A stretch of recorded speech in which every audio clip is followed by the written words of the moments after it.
It's a recent family photo. The corner's been torn off. I can only see Thomas and Ramona Waits in the picture.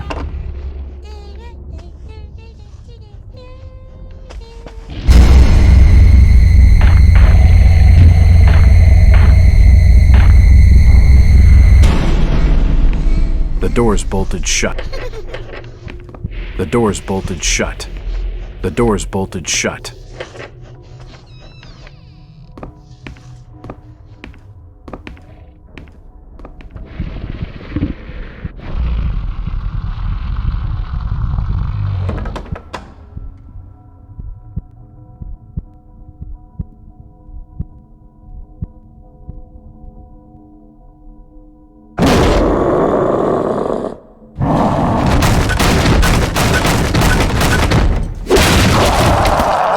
Call of Cthulhu: Dark Corners of the Earth is a video game adaptation of the works of H.P. Lovecraft and amalgamates several short stories into one game experience.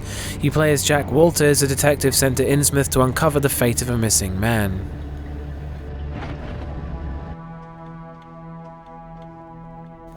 Atmosphere.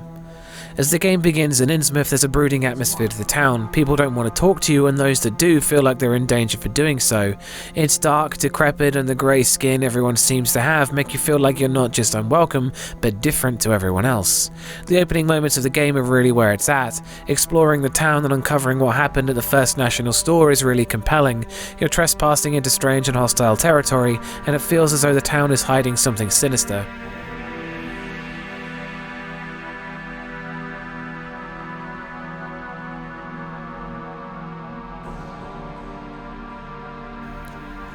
There are some moments in the later game where you find some other Cthulhu monsters locked up in prison, and the atmosphere there is just oppressive. Sadly, as the game goes on and the focus goes to combat, I found myself dragged out of the atmosphere time and time again by various gameplay problems, bugs, and AI glitches. The game is notoriously buggy, but contains an overwhelming plethora of confounding design choices too. On the upside, not having a heads-up display makes the game seem more immersive, with less clutter in the way, and can also lead to some tense and almost frightening moments, not knowing how many bullets you have left during a fight scene.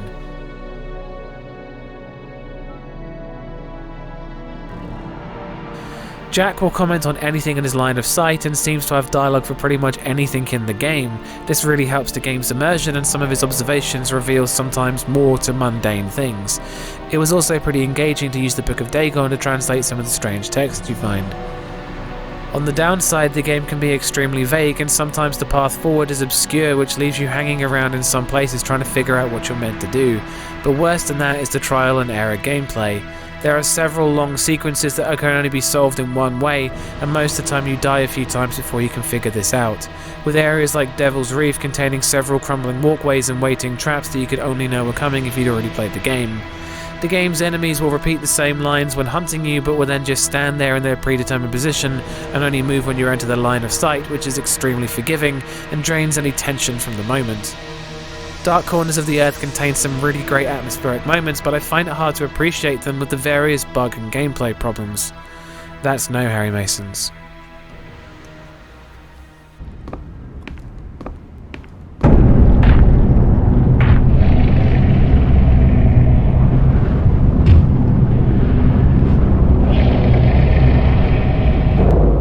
Since old Lady Warden's passed away, the food is rotten. But we'll die soon enough. Scares. The game has one or two jump scares and some scripted events, and it feels as though moments where you can see through an enemy's eyes were meant to be frightening, but I never really found any of these got to me. The concept of the Cthulhu transformation wasn't really very present here and didn't do much for me either. The AI makes combat encounters almost comical with how they sometimes fail to hit you with a double-barrel shotgun at point-blank range, but I often found it was more subtle moments that caught me by surprise. The opening moments with Ramona, where she tells you her mother is in the attic, were really tense and creepy, and you knew some kind of abomination was waiting for you in there, and it's one of the few moments where it builds up the tension excellently and delivers. The starfish in the later game didn't really seem like anything out of the ordinary until one jumped off and smeared itself down the screen, and this was deeply unpleasant as I wanted it off the screen as quickly as possible. But what made the interaction worse was going into the menu and finding out that Jack had got a bloody eye from the experience. There are some chase sequences, and while the one in the Mars refinery was really intense, others like the one in the hotel are again hard to enjoy because they're incredibly linear, but once again vague, and deviating from the predetermined path even just a little will usually cause a game over. The game tries to include sanity effects, but honestly they're mostly irritating, with the screen warping all over the place anytime you look down from a great height, and it feels like it's adding forced difficulty to certain combat sections. The journey on the boat has the most impressive moment where the boat tips and the giant wave looms over the ship, and it was the first taste of real fear, but thanks to the way the game handles the damage you receive by simply being there, kind of took me out of the moment. Sadly, there really aren't that many times where the game really managed to deliver. The parts with the psychiatric hospital almost felt like they were trying too hard, and the rest of the game is either let down by once again bugs or confusing combat encounters. The enemies aren't frightening, and what's been built up to be the most terrifying enemy in the game, the deep ones, you gun down in waves with a bunch of sailors. The game is very inconsistent, and only now and then does something really work. When it does work well, it works very well, but sadly these occasions are pretty rare. That's still no Harry Masons. Sound design. The soundtrack is filled with a lot of heavy chords and orchestral tones, and the gothic vibes they bring about are pretty magical. There's some really great creepy synthesizer melodies and thunderous crashing drums to bring about a sense of drama to various parts of the game. There's not a lot of variety in tones, but the moods of the music really help some parts of the game. The sound effects are okay, with a lot of things sounding bland, with only one or two exceptions, like the roar of the ocean during the boat scene, which sounded pretty epic, and the sickening crunch of Jack walking on what's implied to be broken legs, which is just nasty. The sanity effects often make the game sound muffled and swirl around, which would be more appreciated if the visual effects were less obnoxious. The voice acting, though, is where most of the problems lie, and whilst a vast selection of the cast's lines sound decent enough, there's some really standout flaws.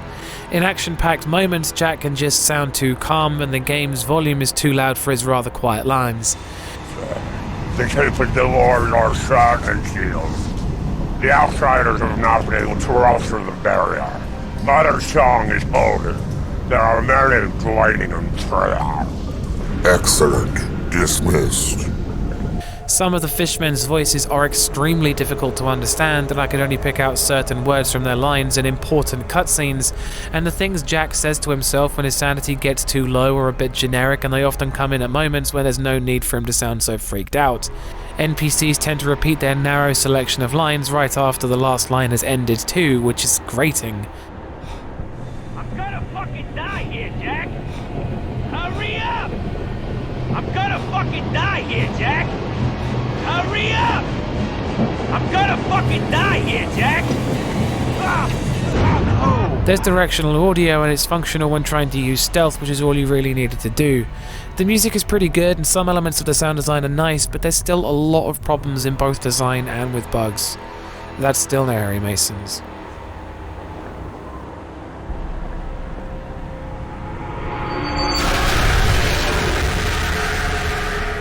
Jesus, those people have been ripped apart.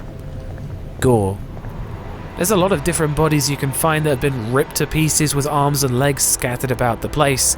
There's one or two really memorable bodies, like the one face down in the water in the cargo hold, and all the various injuries Jack can sustain throughout the game being shown on the inventory screen is a nice touch. Whilst healing each individual wound can be a pain, seeing them all is pretty cool. That's one Harry Mason.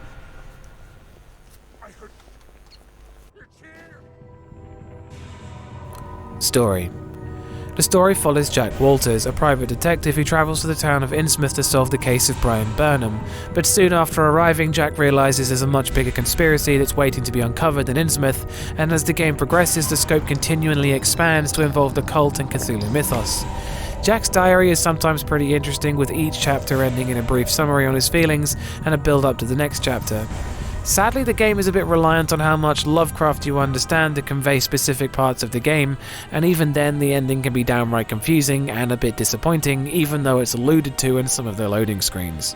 As someone who's read some Lovecraft, the story is vaguely interesting, but again the game design often takes you out of the moment. There are a ton of situations that make little to no sense, like being made to go back into the exploded remains of the Marsh refinery after having just made it out with your life, or having to go into the belly of the boat and weld some pipes even though the engineer is right there next to you. I ended up constantly asking myself why I even needed to do some of the things in the game. It feels really forced and comes off as indecision in terms of plot. Making the final score 1 out of 5 Harry Masons. It feels as though so many things in this game should just work and be fine, but it's so fragmented in everything it tries to do, and there are so many problems with this game that go further than just bugs, like the hotkey for using a health kit only working when it wants to, and accidentally stumbling into a boss fight without a weapon because the area's layout is a mess.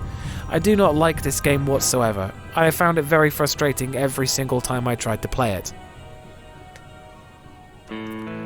Again, I'd like to remind you this whole thing is down to my opinion in horror games, and if you don't share this opinion, then that's cool, I get it. I'd like to point out that whilst it's going to be a while before I try another Cthulhu game, I did not scream like a banshee or run over the computer, and I advise you don't either. There will be more horror reviews in the pipeline, and thanks for watching. Always go check out Bumps in the middle of the night. Peace.